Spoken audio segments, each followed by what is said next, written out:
Sitting here going over the depth chart, wondering about this offensive line, especially against real good opponents. We'll talk about that in just a second here on Locked On Jaguars.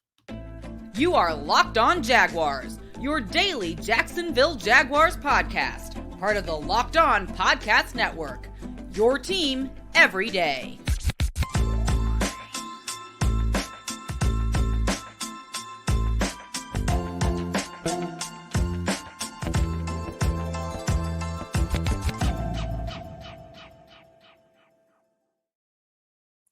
Thank you once again for joining us here on Locked On Jaguars. I am the host of the podcast called Locked On Jaguars, Tony Wiggins.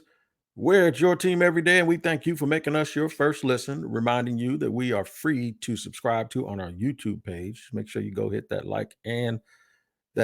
subscribe, and the bell so you get notifications. Also, wherever you get your audio podcast, make sure you tap in every single day to make sure you don't miss an episode. I want to give a special shout out to our everydayers for tuning in every single day. You make the podcast what it is by being who you are. And I would also like to take this time to continue to invite everyone else to join us to become an everydayer.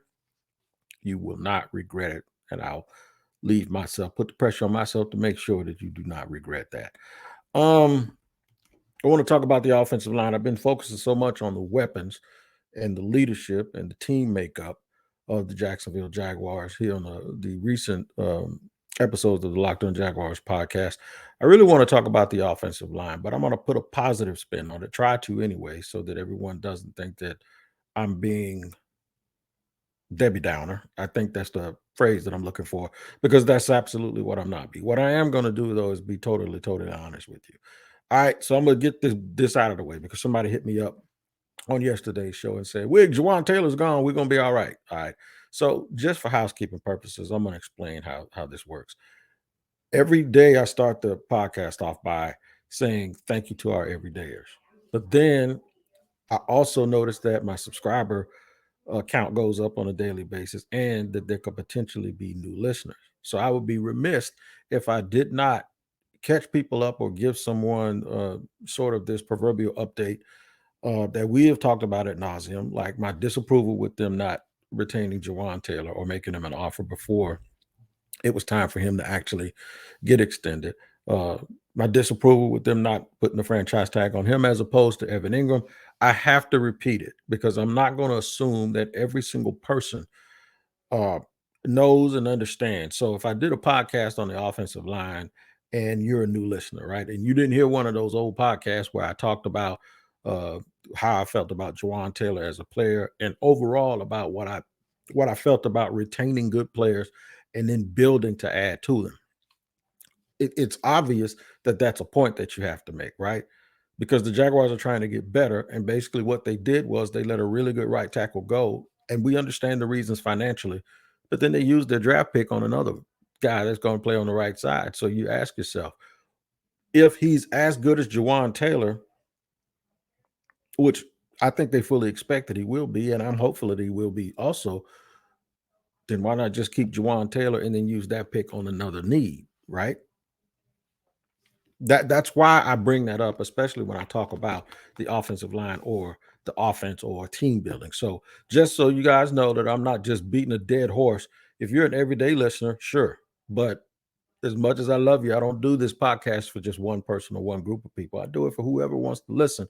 And if you listen in, you might think it's irresponsible of me to not mention that. So with that being said, I got that out of the way. So we're going to still take a positive look today at the offensive line. Give you just an update on the offensive line and the depth, and report anything that needs to be reported. When I talked about the edge rushers, I talked about them. There actually being people out there who could help this football team for the right price. Are there upgrades available from the offensive line? We'll hit that in segment 2. Segment 3, which spot is the most vulnerable? And that is a very, very important question.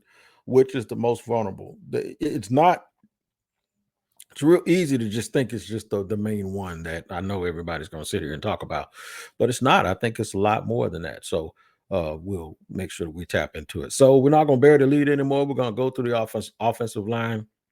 I have the official roster of the team here, and I'm going to go through and tell you everyone that's there. Obviously, the projected starters at this point, when we don't consider injuries or we don't consider potential suspensions, I'm going to name the starters. The starters are going to be at center. It'll be second-year pro Luke Fortner, very, very good player. At right guard, we'll go out to the right. At right guard, Brandon Sheriff. I had to learn how to say his name. I thought it was Sheriff, but it's not. It's Sheriff. Ninth year, big time career, good pro, former top 5 pick. Right tackle is the current number 1 draft choice from Oklahoma, Anton Harrison. So right there, when you look at it, Fortner 6'4", Sheriff 6'5", Anton Harrison 6'4", plenty enough size, plenty enough length, plenty enough girth, right? So nobody's this 335-pound behemoth on that side of the line, but everybody is 6'4", 6'5", between 307 and 315. Flexible, that means they can move a little bit, get to the second level. If you go to the other side, on the left side of the line, the projected starters. Now, they've said that Ben Barch would possibly not be ready for training camp, but we're talking about when they get into the meat of the schedule and then towards the end of the year, what it's going to look like when they start playing good teams. Remember, this is about the offensive line when they start playing good teams. Ben Barch is 6'6", 315, and then, of course, the left tackle will be Cam Robinson at 6'6", 335. It's funny how people say that one side of the line isn't worth this or one side of the line isn't worth that, because the right tackle is normally this gargantuan dude, right? This big dude who's not really nimble. But even though I think the game has sort of changed, just like it's changed for running backs, I think it's changed for offensive linemen, because no longer are these defensive ends that play what is the right side of the offensive line or left defensive end. They're no longer just considered these strong side dudes that all they want to do is set the edge, right? And they're run stoppers. And that would have left them back in the day. That leaves a designated pass rusher on the other side or the 3 technique in the middle. No, the best athletes on the team sometimes is the guy that lines up at left end. Just look at the Jaguars. I actually think Trayvon Walker is a better athlete than Josh Allen, even if it's just by a little bit. And most of the time they alternate and they switch, so it doesn't really matter. Von Miller made a career, and Von Miller he's not Lawrence Taylor, but when you look at guys that might be Lawrence Taylor, he might be number 2. He's he's not at worst, he's number 3.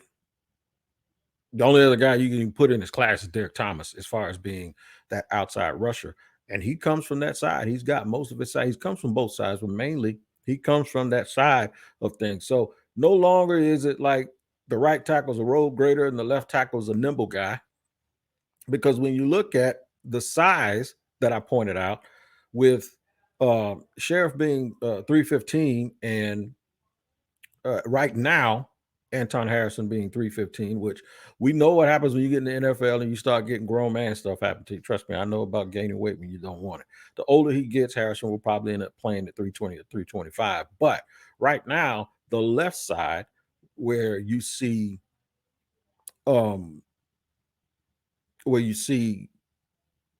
either Walker Little or Cam Robinson or Tyler Shatley. Not Tyler Shatley. Well, Tyler Shatley's there, but he's not a starter right now. But Ben Barch, you see. So I bring all of that to bring this up. And what I'm going to bring up is the bigger side of the offensive line is actually, let's just assume that it's at some point Walker Little and Cam Robinson, with Little at guard. And matter of fact, I better put Walker Little at guard and make him a starter, because if I don't, folks out here going to kill me, because not really kill me, but that's a bad choice of words. But folks out here going to get all over me, man, because Walker Little is supposed to be like, the reason why they didn't retain other people. So at some point, I'm not naive. I know fans at some point will think or believe that Walker Little and Anton Harrison are the future of this team after this season. So I'm going to be mindful of that. So let's just say Walker Little at guard and Cam Robinson at tackle, right? That's 2 guys that one guy's 325 pounds and the other guy is 335 pounds. So that tells you that, 325 and 335. So now it's different. The right side of the line is smaller than the left side of the line. So that kind of goes with what I'm saying about guys being able to be nimble. So what we're going to do is we're going to discuss all of this in just a second. And I'm going to tell you about possible upgrades to the offensive line, or whether they even need it, man, whether they need any upgrades or what have you. We'll have to just basically take a look at that and see. I think they're going to be all right with where they are, especially going into the year. But that's not the goal. The goal is, can they get over the hump against really, really good teams? We'll discuss all of that stuff here in just a second on Locked On Jaguars. But first, I have to let you know about today's sponsor, and that is FanDuel. Baseball season is in full swing, and there's no better place to get in on the action than at FanDuel. That's right, man. Now, if you're anything like me, you need help when it comes to baseball, because I'm not really a baseball aficionado, although I think I'm pretty good at talking about it. But I know pitching is extremely important, and you need all of the pertinent information you can get when you're looking at making wagers on baseball. So here's what you do. Go to FanDuel.com and sign up today and get a no sweat first bet up to $1,000. That means bonus bets if your first bet doesn't win. Just go to FanDuel.com and you can get up to $1,000 back in bonus bets. Don't miss the chance to snag your no sweat first bet. FanDuel is the official partner of Major League Baseball, and you just have to go to FanDuel.com/locked on to sign up. Please, /locked on to sign up. Official partner of Major League Baseball, FanDuel. Okay, running it down here. Segment number 2. Do I believe the Jacksonville Jaguars need reinforcements on the offensive line? It's relevant to answer that question because you ain't going to find none right now unless somebody's willing to tell the 49ers that their season is done and they need to trade Trent Williams at the trade deadline. And I'm not sure that's exactly where they will need help this year. All right, so let me tell you where they are.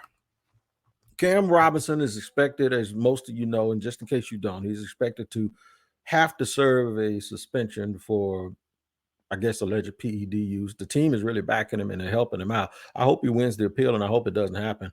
I've heard 4 games. I've heard 6. We don't necessarily know, but whatever it is something that you don't even want to think about. And then I wonder if it had anything to do with them drafting. I don't think so. I really don't think so. I do think it may have had something to do with what they did or didn't do in free agency, but I believe that the draft as an entity is so important that teams don't really look at like right nowism when they do it. They sort of look at the bigger picture. And offensive line is one of those positions where you're always going to pay attention to the bigger picture because it's absolutely so important. And those are guys that you really don't want to be stopgap people. Those are guys that you, especially when you're talking about drafting someone, it's about drafting, developing, keeping, having those dudes on the line because you want that continuity. It is so important. We talk about the 3 or 4 C's, however many I can remember today, the 3 or 4 C's about the offensive line: chemistry, continuity. That's 2. Can I get another one? Chemistry, cohesion. There's another one. Cohesion, chemistry, continuity. Can I find another C? What's the other C? I don't know. But anyway, I got 3 of them right. But all of those things seem to indicate that what you really need is you need those dudes to be together for a long time, like sort of like the Temptations. Like when one steps, they all step. You've seen one of those dance groups and one guy's out. If one guy is out, you can always tell when one guy's out of whack, but really the whole thing looks bad. And the offensive line is just like that. By the way, I love analogies.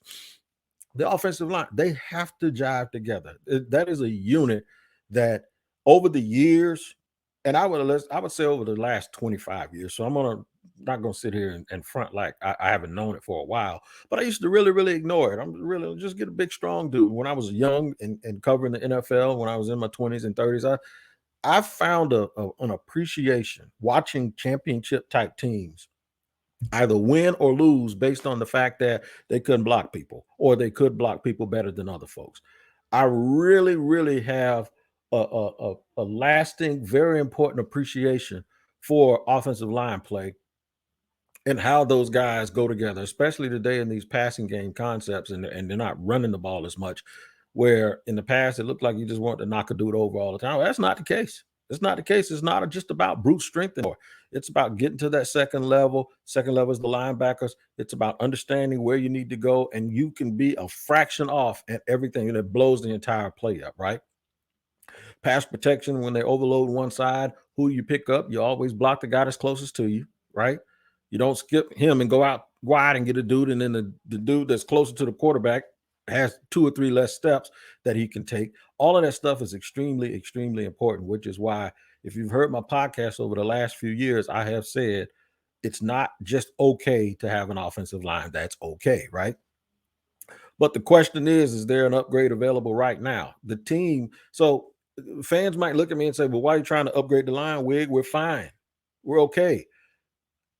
The teams are always looking. They have something called a pro personnel department, right? They're always looking for upgrades. They're always looking for just in case this happens. And then there are people that just sometimes pop up on the radar where teams realize they're going to move on and things aren't going well enough. You always want to know if somebody can help you at those positions. A lot of things factor into it. One of those things, to not even say the least, is how much you have invested in those dudes you already have on the team. The other is how much salary cap space you have, and then what does it mean for the future of the people that you actually have on the team, and then where are you as a franchise. I'm gonna tell you right now, if Trevor Lawrence is running for his life, they will go get King Kong and Godzilla if they have to, even Jaws out of the ocean, even though he doesn't swim out of the, they will go get a great white, they'll go get an orca, they'll go get whoever, maybe they'll get a patch of Belgian Malinois, but they're going to try to protect Trevor Lawrence. They are not going to let him get hurt, and they shouldn't. But bad news is there ain't that many offensive line that's sitting out there right now that's going to be able to help you. Now, I know I just described 2 things as why I hated the fact that they didn't keep their line intact. Well, one of them is because, yeah, people can argue about the price tag and say $20 million is too much money. Not when you got Trevor Lawrence at quarterback, it's not. Because when asked were they going to re-sign Jawan Taylor, Doug said, do you like Trevor? So that's where I'm at with it. Do you like Trevor? Is it enough? This is about Trevor's protection, right? Do you like Trevor? And that means that they knew it was a priority to make sure that they kept him upright. Now, that's why they doubled back and got Anton Harrison, who I think is going to be a fine player. The question is can you, if he's just as good as Jawan, is that enough to beat good teams? I don't think it is. I think you can get close. And we can look back at the game last year against Kansas City and we can say, well, the offensive line wasn't the reason why they lost. They made too many mistakes. Well, I can tell you this. I ain't talking about the reason they lost. I'm talking about what could have been the reason why they won. And what could have been a reason why they won could have been the offensive line, because if you're that dominant, you can do anything that you want to do whenever you want to do it. All right, so we're going to talk about which spot is the most vulnerable out of all of the spots on the offensive line, which means we got to name people. So I'm not picking at anybody, but we'll do all that in just a second here on Locked On Jaguars.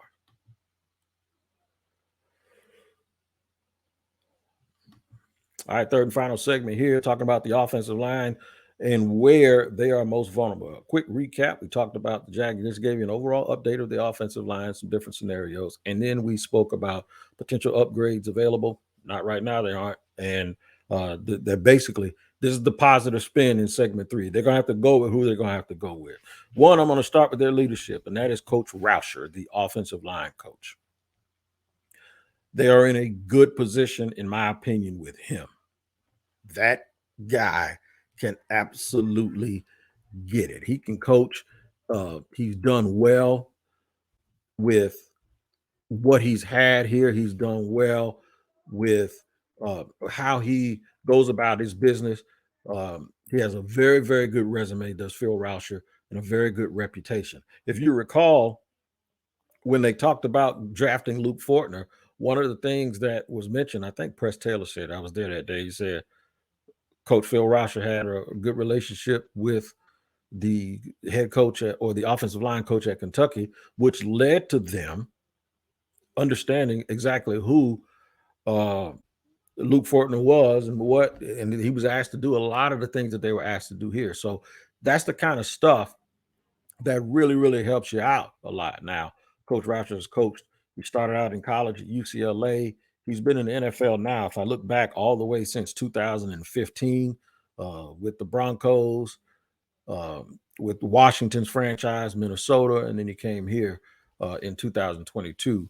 So I think a very good coach. When you think about him being with Washington, you think about him being with Bill Callahan. So he's learned under some of the best. He was out in Denver in 15, 16, and 17. And if you recall, that's when they were winning. So He was around a lot of people. He was around a lot of Shanahan types and folks that really do a good job of moving people around and having versatility. So that falls right in line with the Jaguar staff, and it's something that we can't overlook.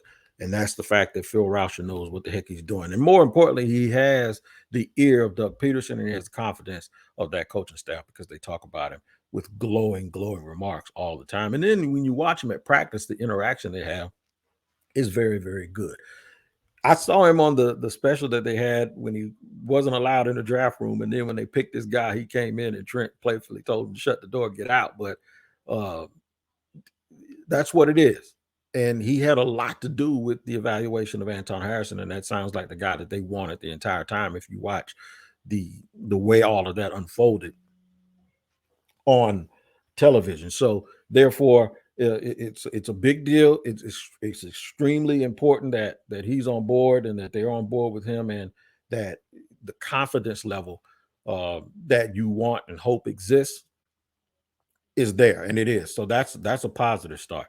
Anton Harrison, I'm gonna piggyback and say the positive is the offensive line coach wanted him. So, and he started a lot of games, mostly at the position. Well, he played a lot of left tackle, he played some right tackle, but he's versatile enough to be able to move around. They handpicked him, so maybe he turns out to be a guy that you see and envision, and you say he has all pro potential, and that would be even an elevation above Juwan Taylor, and then it would swap out about $15 million per year, so by average. So that could be a beautiful, beautiful thing. I really do like Luke Fortner a lot. I have a fear. Now, if the fear is that Brandon Sheriff, this is his 9th year. He's had some injuries before. He's a very important cog on that offensive line because he's the veteran presence, right? And not only is he the veteran presence, he's extremely good and he's smart when he's healthy. Or is this lining up for them to have to actually, I would say he's their best offensive lineman, but he's also the oldest. So that bothers me a little bit. Somebody's going to have to step up. Is that person that we're talking about Walker Little?